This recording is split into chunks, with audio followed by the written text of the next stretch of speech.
minasyaitonirrajim. Bismillahirrahmanirrahim. Assalamualaikum warahmatullahi wabarakatuh. Alhamdulillahi wahdah, wassalatu wassalamu ala rasulillah.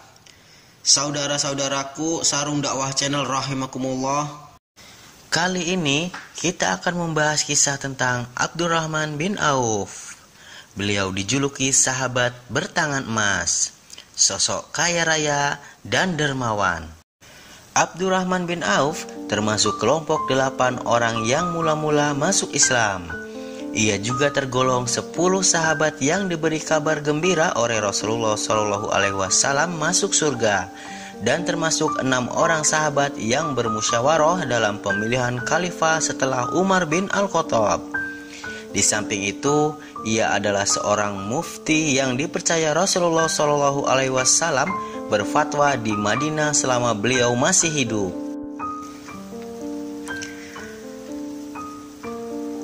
Setelah masuk Islam, Rasulullah SAW memanggilnya Abdurrahman bin Auf. Ia memeluk Islam sebelum Rasulullah SAW menjadikan rumah Al-Arqam sebagai pusat dakwah. Ia mendapat hidayah dari Allah Subhanahu wa Ta'ala 2 hari setelah Abu Bakar As-Siddiq memeluk Islam. Setelah masuk Islam, Rasulullah SAW memanggilnya Abdurrahman bin Auf. Ia memeluk Islam sebelum Rasulullah SAW menjadikan rumah Al-Arqam sebagai pusat dakwah. Ia mendapat hidayah dari Allah Subhanahu wa Ta'ala 2 hari setelah Abu Bakar As-Siddiq memeluk Islam. Seperti kaum muslimin yang pertama-tama masuk Islam lainnya, Abdurrahman bin Auf tidak luput dari penyiksaan dan tekanan dari kaum kafir Quraisy. Namun ia tetap sabar dan tabah. Abdurrahman turut hijrah ke Habasyah bersama kawan-kawan seiman untuk menyelamatkan diri dan agama dari tekanan Quraisy. Tatkala Rasulullah SAW dan para sahabat diizinkan Allah hijrah ke Madinah, Abdurrahman menjadi pelopor kaum muslimin. Di kota yang dulu bernama Yastrib ini, Rasulullah SAW mempersaudarakan orang-orang muhajirin dan ansor. Abdurrahman bin Auf dipersaudarakan dengan Sa'ad bin Rabi al-Ansari.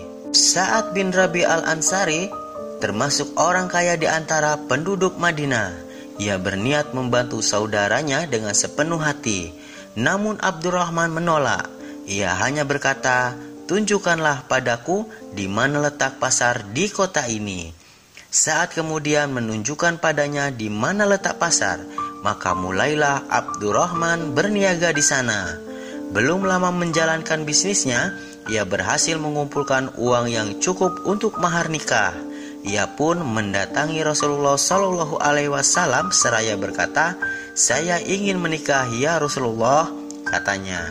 "Apa mahar yang akan kau berikan pada istrimu?" tanya Rasulullah SAW. "Emas seberat biji kurma," jawabnya. Rasulullah SAW bersabda, "Laksanakanlah, walau hanya dengan menyembelih seekor kambing. Semoga Allah memberkati pernikahanmu dan hartamu." Sejak itulah kehidupan Abdurrahman menjadi makmur. Seandainya ia mendapatkan sebongkah batu, maka di bawahnya terdapat emas dan perak. Begitu besar berkah yang diberikan Allah kepadanya sampai ia dijuluki sahabat bertangan emas.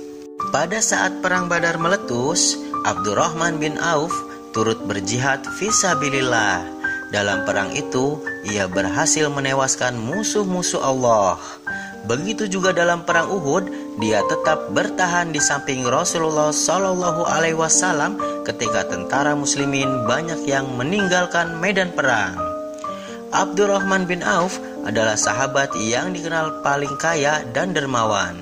Ia tak segan-segan mengeluarkan hartanya untuk jihad di jalan Allah.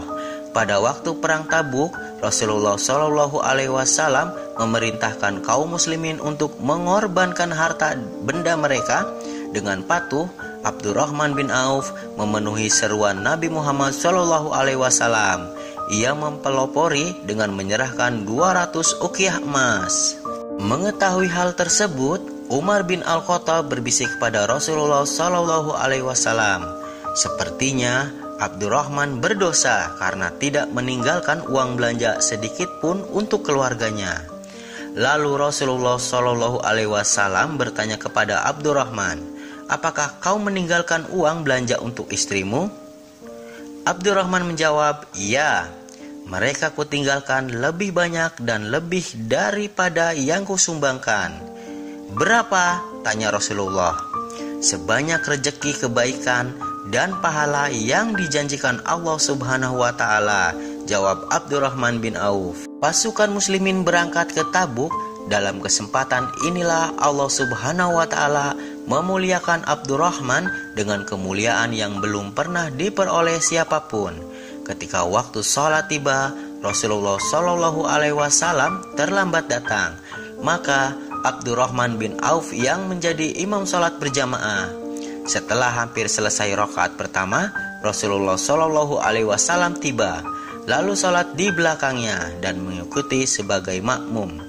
Sungguh tak ada yang lebih mulia dan utama daripada menjadi imam bagi pemimpin umat dan pemimpin para nabi, yaitu Nabi Muhammad Shallallahu Alaihi Wasallam. Setelah Rasulullah Shallallahu Alaihi Wasallam wafat, Abdurrahman bin Auf bertugas menjaga kesejahteraan dan keselamatan ummahatul mukminin atau para istri Rasulullah.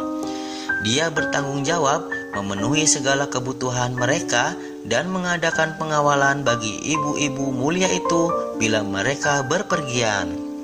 Suatu ketika Abdurrahman bin Auf membeli sebidang tanah dan membagi-bagikannya kepada Bani Juhrah dan kepada ummahatul mukminin. Ketika jatah Aisyah disampaikan kepadanya, ia bertanya, siapa yang menghadiahkan tanah itu buatku?